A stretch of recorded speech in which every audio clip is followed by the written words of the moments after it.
Hello friends, welcome to the YouTube channel study record. Friends, आज हम discuss करने वाले हैं इंडियन पॉलिटी की जो ऑब्जेक्टिव क्वेश्चंस की सीरीज चल रही थी उसका आज हम पार्ट 7 डिस्कस करने वाले हैं, जिसमें हमारा टॉपिक रहेगा नागरिकता और मौलिक अधिकार से जो इंपॉर्टेंट ऑब्जेक्टिव क्वेश्चंस रहेंगे वो हम देखने वाले हैं।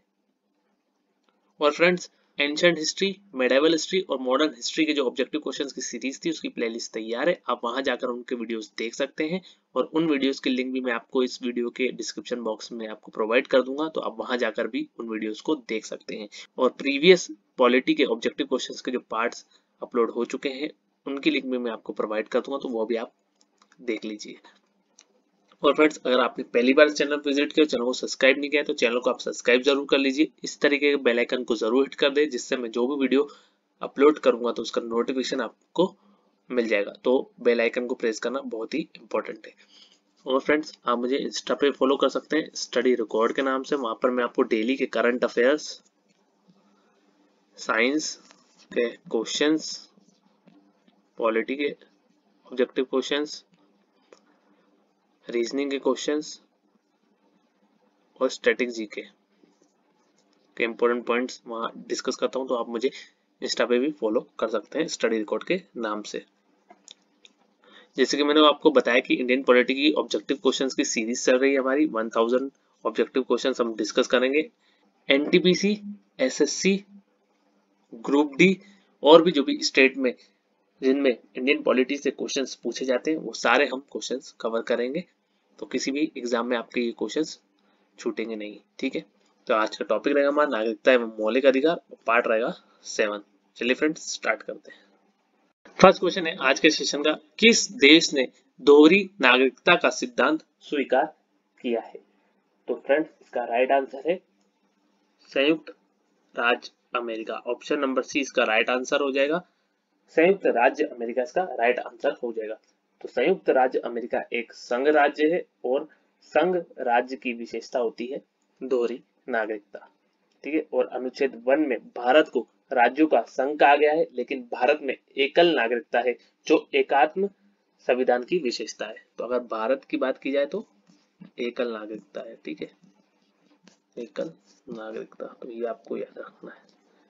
ठीक है, तो अनुच्छेद 1 में भारत को राज्यों का संघ कहा गया है, जैसे कि मैं आपको प्रीवियस वीडियो में बता चुका हूं, और भारत में एकल नागरिकता, ये आपको याद रखना है। और किस देश ने दोहरी नागरिकता का सिद्धांत स्वीकार किया है? तो संयुक्त राज्य अमेरिका। नेक्स्ट क्वेश्चन है, भारत का संविधान दोहरी नागरिकता प्रदान करता है, एकल नागरिकता प्रदान करता है, नागरिकता से संबंध कोई प्रावधान नहीं है, या फिर इनमें से कोई नहीं? उसका राइट आंसर है, मैंने अभी आपको बताया कि भारत का संविधान एकल नागरिकता प्रदान करता है। ऑप्शन नंबर 20 का राइट आंसर हो जाएगा। ठीक है, अगर मैं बता दूं कि सिंगल सिटीजनशिप जो कि हम कहते हैं एकल नागरिकता, ये किस देश से लिया गया है? तो ब्रिटेन आपको आंसर करना है। ये पूछा जाता है कि सिंगल सिटीजनशिप हमने किस देश से लिया है, या एकल नागरिकता का प्रावधान हमने किस देश से लिया है, तो ये आपको आंसर करना है कि ब्रिटेन के संविधान से लिया है हम लोगों ने। ठीक है, और भारत को संघ राज्य बनाया गया, लेकिन भारत में एकल नागरिकता का प्रावधान किया गया है, ये मैं आपको बता ही चुका हूँ। ठीक है, चलिए नेक्स्ट क्वेश्चन डिस्कस करते हैं। भारतीय नागरिकता के लिए आवेदन करने से पहले किसी व्यक्ति के लिए न्यूनतम कितने समय तक भारत में रहना अनिवार्य है? तो इसका राइट आंसर है ऑप्शन नंबर डी, 14 वर्ष। 14 वर्ष इसका राइट आंसर हो जाएगा। ऑप्शन नंबर डी इसका राइट आंसर हो जाएगा। ठीक है, और देशीकरण के आधार पर नागरिकता प्राप्त करने के लिए कम से कम 10 वर्ष तक भारत में रहा हो एवं भारत की किसी एक राजभाषा का ज्ञान रखता हो। लेकिन 2005 के बाद देशीकरण के लिए अब 14 वर्ष रहने की शर्त को शामिल किया गया है। तो 2005 के बाद देशीकरण के लिए अब 14 वर्ष रहने की शर्त को शामिल किया गया है। ठीक है, इससे पहले कितना था? 10 वर्ष था, लेकिन 2005 के बाद 14 वर्ष अनिवार्य है। ठीक है, तो ये आपको याद रखना है। क्वेश्चन ऐसे ही पूछा जाएगा, भारतीय नागरिकता के आवेदन करने से पहले किसी व्यक्ति के लिए न्यूनतम कितने समय तक भारत में रहना अनिवार्य? तो आपको आंसर मार्क करना है 14 वर्ष। ठीक है, चलिए नेक्स्ट क्वेश्चन डिस्कस करते हैं। नागरिकता प्राप्त करने से संबंधित शर्तें निर्धारित करने का अधिकार किसके पास है? तो इसका राइट आंसर है संसद के पास है। ऑप्शन नंबर ए इसका राइट आंसर हो जाएगा, संसद इसका राइट आंसर हो जाएगा। तो अनुच्छेद 11 के द्वारा, कौन सा अनुच्छेद, अनुच्छेद 11, अनुच्छेद 11 के आधार पर संविधान ने संसद को यह अधिकार दिया है कि वह भारतीय नागरिकता से संबंधित सभी विषयों के संबंध में व्यवस्था करे। ठीक है, तो ये आपको याद रखना है। चलिए नेक्स्ट क्वेश्चन डिस्कस करते हैं। संविधान का कौन सा भाग नागरिकता के प्रावधानों से संबंधित है? तो ये आप सभी जानते हैं, भाग 2। ऑप्शन नंबर बी इसका राइट आंसर हो जाएगा, भाग 2 इसका राइट आंसर हो जाएगा। ठीक है, भाग 2 नागरिकता से संबंधित है और इसमें अनुच्छेद 5 से 11 तक है, अनुच्छेद 5 से 11 तक। ठीक है, और भाग 3 किससे रिलेटेड है? मौलिक अधिकार से। ठीक है, ये भी हम डिस्कस करेंगे, मौलिक अधिकार से रिलेटेड भाग 3 है। भाग 4 नीति निर्देशक तत्व। ठीक है, मैं आपको बोल देता हूँ, नीति निर्देशक तत्व है। मौलिक अधिकार में अगर मैं आर्टिकल की बात करूँ तो ये 15 से 35 तक है। ठीक है, और डीपीएसपी की अगर मैं बात करूँ तो 36 से 51 तक है, 36 से 51 तक। ठीक है, तो ये आपको याद रखना है। नेक्स्ट क्वेश्चन है, भारतीय संविधान नागरिकता देता है निवास के आधार पर, जन्म के आधार पर, देशीकरण के आधार पर या फिर उपरोक्त सभी? उसका राइट आंसर है ऑप्शन नंबर डी, उपरोक्त सभी इसका राइट आंसर हो जाएगा। तो भारतीय संविधान जन्म के आधार पर, निवास के आधार पर और देशीकरण के आधार पर नागरिकता देता है। और नागरिकता अधिनियम 1955 के आधार पर नागरिकता प्राप्त करने का 5 माध्यम का उल्लेख करता है, जन्मजात, वंशानुगत, पंजीकरण, देशीकरण और विदेशी राज्य का विलय के आधार पर। ठीक है, तो ये आपको याद रखना है। तो डायरेक्ट ये पूछा जाएगा, भारतीय संविधान नागरिकता देता है निवास के स्थान पर, जन्म के आधार पर, देशीकरण के आधार पर, तो आपको आंसर मार्क करना है उपरोक्त सभी। नेक्स्ट क्वेश्चन है, संविधान के प्रारंभ होने के बाद से किस अधिनियम में नागरिकता पाने और गंवाने संबंधी प्रावधान है? जैसे कि मैंने अभी आपको बताया, नागरिकता अधिनियम 1955 इसका राइट आंसर हो जाएगा। ठीक है, और अनुच्छेद 11 के आधार पर नागरिकता से संबंधित विधि बनाने का अधिकार संसद को प्राप्त है, जैसे कि मैंने आपको बता चुका हूं। और संसद ने सर्वप्रथम नागरिकता अधिनियम 1955 में तैयार किया और जिसमें नागरिकता को प्राप्त करने का 5 माध्यम बतलाया गया है। वो 5 माध्यम मैं आपको बता चुका हूँ, जन्मजात, वंशानुगत, पंजीकरण, देशीकरण और विदेशी राज्य का विलय के आधार पर। ठीक है, तो ये आपको याद रखना है।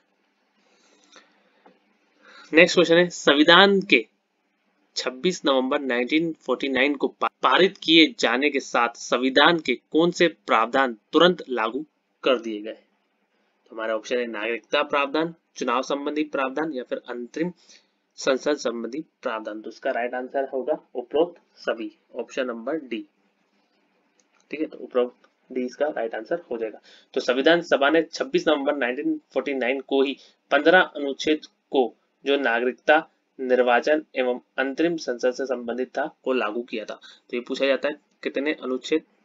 तो 15 अनुच्छेद को लागू किया था। ठीक है, ठीक है, तो ये आपको याद रखना है। 15 आपको याद रखना है कि भारतीय की संविधान सभा ने 26 नवंबर 1949 को ही 15 अनुच्छेदों को लागू कर दिया था, जिसमें नागरिकता, निर्वाचन एवं अंतरिम संसद से प्रावधान भी शामिल है। ठीक है, चलिए नेक्स्ट क्वेश्चन डिस्कस करते हैं। मौलिक अधिकारों के अंतर्गत कौन सा अनुच्छेद बच्चों के शोषण से संबंधित है? तो इसका राइट आंसर है अनुच्छेद 24, ऑप्शन नंबर डी इसका राइट आंसर हो जाएगा। अनुच्छेद 24 इसका राइट आंसर हो जाएगा। तो अनुच्छेद 24 में ये कहा गया है कि 14 वर्ष तक बालक को कार्य पर नहीं लगाने का अधिकार है। ठीक है, तो अनुच्छेद 24 में क्या है? 14 वर्ष तक बालक को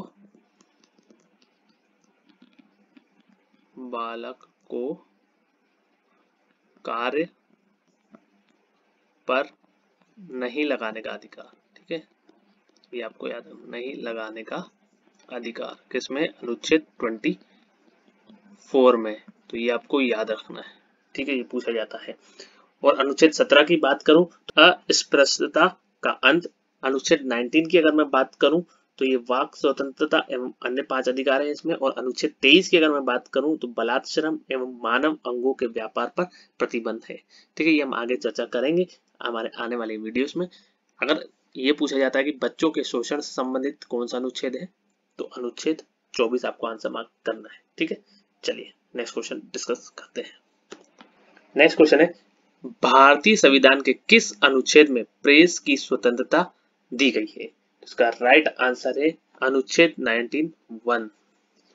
ठीक है, ऑप्शन नंबर डी इसका राइट आंसर हो जाएगा। तो संविधान के अनुच्छेद 19 के द्वारा भारत के नागरिक को 6 अधिकार प्राप्त है, जिसके तहत 19(1) का में वाक स्वतंत्रता के तहत ही प्रेस की स्वतंत्रता अंतर्निहित है। ठीक है, और अनुच्छेद 14 की अगर मैं बात करूं तो विधि के समक्ष समानता का अधिकार। अनुच्छेद 25 की बात करूं तो सभी नागरिकों को पसंद के धर्म को मानने एवं प्रचार प्रसार करने का अधिकार है। और 21A आप सभी जानते हैं, अनुच्छेद 21A आप सभी जानते हैं 6 से 14 वर्ष तक की उम्र के सभी बच्चों को निःशुल्क एवं गुणवत्तापूर्ण शिक्षा प्राप्त करने का अधिकार है, आर्टिकल 21A।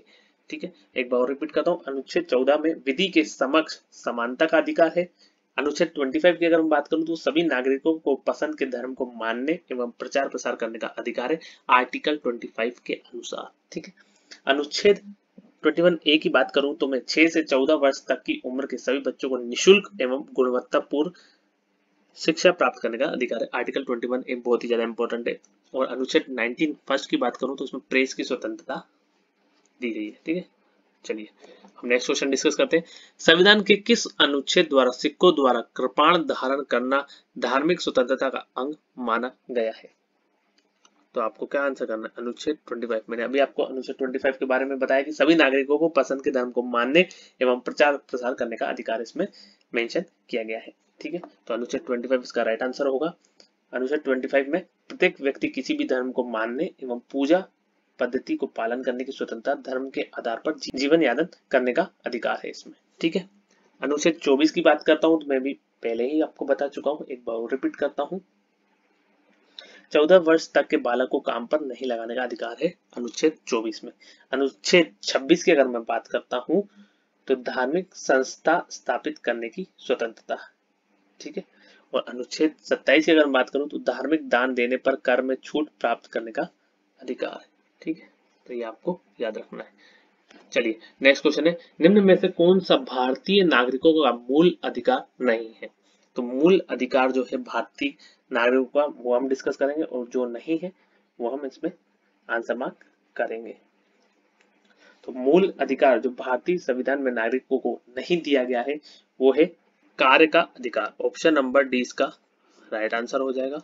कार्य का अधिकार इसका राइट आंसर हो जाएगा। तो कार्य के अधिकार को राज्य के नीति निर्देशक तत्व में शामिल किया गया है और इसे अनुच्छेद 43 के अंतर्गत रखा गया है। कार्य का अधिकार अनुच्छेद 43 के अंतर्गत रखा गया है डीपीएसपी में, राज्य के नीति निर्देशक तत्व में। ठीक है, अगर मैं छुआछूत की रोकथाम की बात करूं तो ये है आर्टिकल 17 में, आर्टिकल 17 में है। भाषण की स्वतंत्रता की अगर बात करूं तो 19A में है, 19 ख में है। ठीक है, 19 ख में है। ठीक है, और धर्म की स्वतंत्रता की अगर मैं बात करूं तो ये अनुच्छेद 25 से 28 में, धर्म की स्वतंत्रता 25 से 28 में है। ठीक है, तो ये आपको याद रखना है। तो सब में हम बता दिया है, एक बार डिस्कस करता हूँ। धर्म की स्वतंत्रता 25 से 28 आर्टिकल में है। भाषण की स्वतंत्रता का प्रावधान 19 ख में है। छुआछूत की रोकथाम जैसे कि मैंने आपको बताया कि आर्टिकल 17 में है। कार्य का अधिकार ये किस में है? डीपीएसपी के अंतर्गत आता है, ये अनुच्छेद 43 में है। ठीक है, आई होप आपको ये समझ में आ गया होगा। आई होप फ्रेंड्स आप सभी को ये वीडियो पसंद आया होगा। अगर फ्रेंड्स आपको ये वीडियो पसंद आया तो लाइक जरूर करें, शेयर करें अपने फ्रेंड्स के साथ, और स्टडी से रिलेटेड कोई भी व्हाट्सएप ग्रुप हो तो उस ग्रुप में आप इस वीडियो को जरूर शेयर कर दीजिए। और फ्रेंड्स अगर आपने अभी तक चैनल को सब्सक्राइब नहीं किया है तो चैनल को आप सब्सक्राइब जरूर कर लीजिए और इस तरीके के बेल आइकन को जरूर हिट कर दें, जिससे मैं जो भी वीडियो अपलोड करूंगा तो उसका नोटिफिकेशन आप तक पहुंच जाएगा। और फ्रेंड्स आपको वीडियो कैसा लगा ये आप मुझे कमेंट बॉक्स में कमेंट करके बताएंगे। अगर वीडियो अच्छा लगा हो तो आप एक लाइक जरूर कर दीजिए, जिससे मुझे मोटिवेशन मिलता है। Thank you friends for watching, have a nice day, thank you.